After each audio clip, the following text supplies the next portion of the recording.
Hello everyone, my name is Ali, I'm Daksh. and today we will be observing the movement of a non-rigid structure when given an initial displacement. In our experiment, we are going to use a tree branch and we are going to give it an initial displacement to calculate how long does it take for the vibration to stop. We will be using my iPhone, which can record up to 60 or 240 frames per second, and import all this data into Tracker and get some data points and observe what's actually happening with the structure.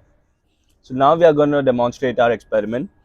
We have a fixed support at the end of the branch and the other side is free. Now we are going to give it an initial displacement and we can see it's vibrating and then it stops after a certain time.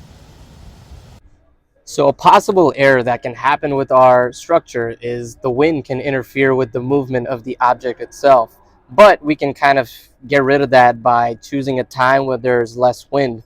Another drawback that we have in our experiment is that when we give the initial displacement, it's not always going to be linear movement. It might go here and there, which might affect the results.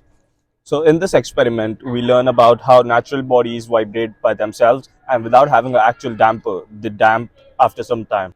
We also observe that vibrations are all around us and they change in frequency depending on the structure of the body we're observing. In our case, we had a very skinny, frail object versus if we were to look at a tree branch, it would have a higher frequency.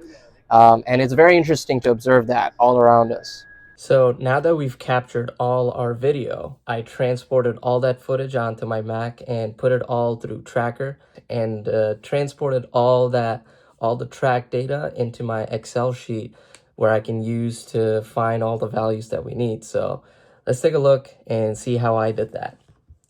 So over here, you can see the two columns full of raw data, which is roughly, like I said, about 500 data points.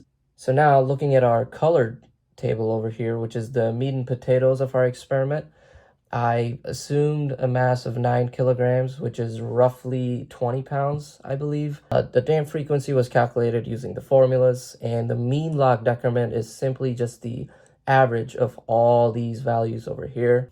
I found my K value to be 1564 Newton per meter. This is again just calculated using some very, very simple code.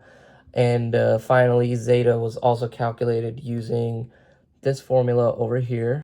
Here's the free body diagram for our system with one spring, one dampener. And here's the calculated K value done by Daksh. Thank you for watching. And as always, like, Share. and subscribe. Yeah.